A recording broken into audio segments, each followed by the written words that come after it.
Assalamualaikum warahmatullahi wabarakatuh. Kami dari kelompok 2 akan mempresentasikan hasil diskusi kami. Materinya tentang ruang, waktu, dan perubahan.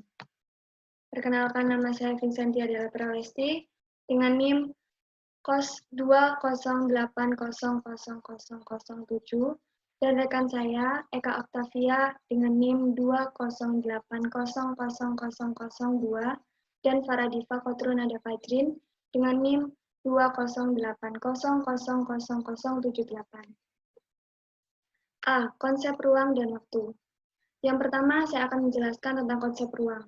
Ruang atau dimensi spasial yang terjadi pada peristiwa alam, sosial, dan peristiwa sejarah. Dalam prosesnya, terdapat perjalanan waktu. Penjelasan secara umum konsep ruang dalam mempelajari sejarah ada 3, yaitu yang pertama, ruang adalah tempat di mana terjadinya berbagai peristiwa-peristiwa dalam perjalanan waktu. Yang kedua, penelaahan suatu peristiwa di mana berdasarkan dimensi waktunya tidak bisa terlepaskan dari ruang waktu terjadinya peristiwa tersebut. Dan yang ketiga, saat waktu menitik beratkan terhadap aspek kapan peristiwa tersebut terjadi, maka konsep ruang menitik beratkan terhadap aspek tempat di mana peristiwa tersebut terjadi.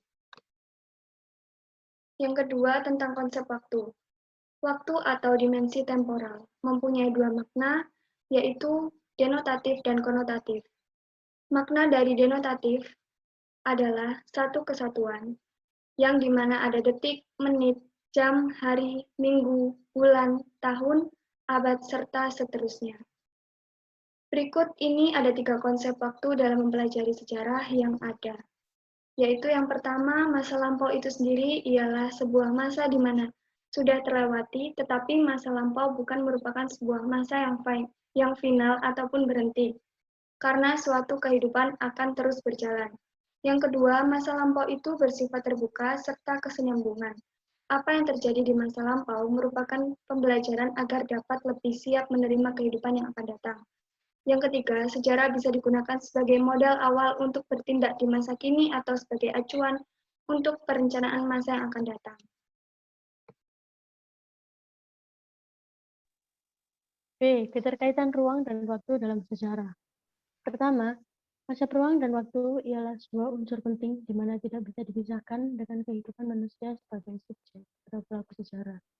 Yang kedua, segala bentuk aktivitas manusia pasti berlangsung bersamaan terhadap tempat dan waktu kejadian. Yang ketiga, manusia selama hidupnya tidak dapat dilepaskan dari unsur tempat dan waktu.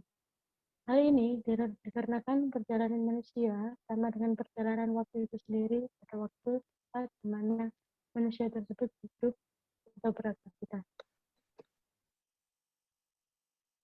Kemudian C. Pengertian dan proses terjadinya perubahan sosial. Perubahan sosial adalah proses pergeseran serta perubahan struktur tatanan masyarakat, meliputi sikap dan kehidupan sosialnya, dengan tujuan untuk mendapatkan kehidupan yang lebih baik. Proses perubahan sosial biasa terdiri dari 3 tahap. Yang pertama yaitu invensi, di mana proses ini merupakan ide-ide baru diciptakan dan dikembangkan. Yang kedua yaitu difusi, proses di mana ide-ide baru itu dikomunikasikan ke dalam sistem sosial.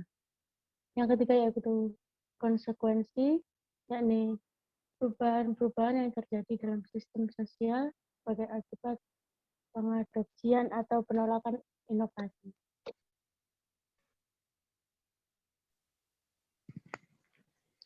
D. Konsep perubahan dan dinamika kebudayaan. Dalam kajian ilmu sejarah, terdapat konsep perubahan dan juga konsep keberlanjutan. Konsep perubahan adalah suatu perkembangan yang terus berubah seiring dengan perkembangan waktu, sedangkan konsep keberlanjutan adalah suatu peristiwa yang terus berlanjut beriring dengan berjalannya waktu. Kebudayaan akan terus mengalami perubahan agar dapat menyesuaikan diri dengan keadaan yang berubah. Kebudayaan berubah karena perubahan lingkungan yang menuntut perubahan kebudayaan bersifat adaptif. Proses perubahan kebudayaan. 1. Internalisasi. Proses internalisasi adalah suatu proses panjang yang dialami oleh manusia sejak lahir hingga akhir hayatnya. 2. Sosialisasi. Proses sosialisasi adalah proses sosial di mana seorang individu menerima pengaruh, peran serta tindakan orang-orang di sekitarnya.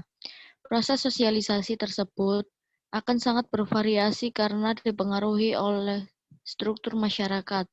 3. Enkulturasi.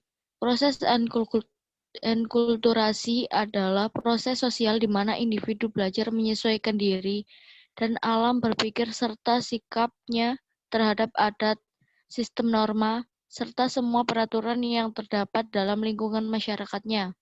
4. Difusi. Difusi disebut juga sebagai proses penyebaran kebudayaan yang merupakan rangkaian proses penyebaran manusia sebagai pendukung kebudayaan.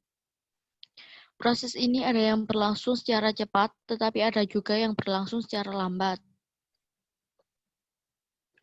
Akulturasi atau acculturation dapat pula diartikan sebagai proses pengambilan atau penerimaan satu atau beberapa kebudayaan yang berasal dari pertemuan dua atau beberapa kebudayaan yang saling berhubungan atau saling bertemu tanpa menyebabkan hilangnya identitas budaya asli. 6. Asimilasi. Asimilasi adalah suatu proses yang berlangsung karena adanya pendukung-pendukung kebudayaan yang saling berbeda, bertemu dan bergaul dalam waktu yang cukup lama, sehingga masing-masing kelompok tersebut merubah sifatnya yang khas dari unsur-unsur kebudayaannya, berubah wujud menjadi unsur-unsur kebudayaan campuran. Sekian, terima kasih dari kelompok kami. Wassalamualaikum warahmatullahi wabarakatuh.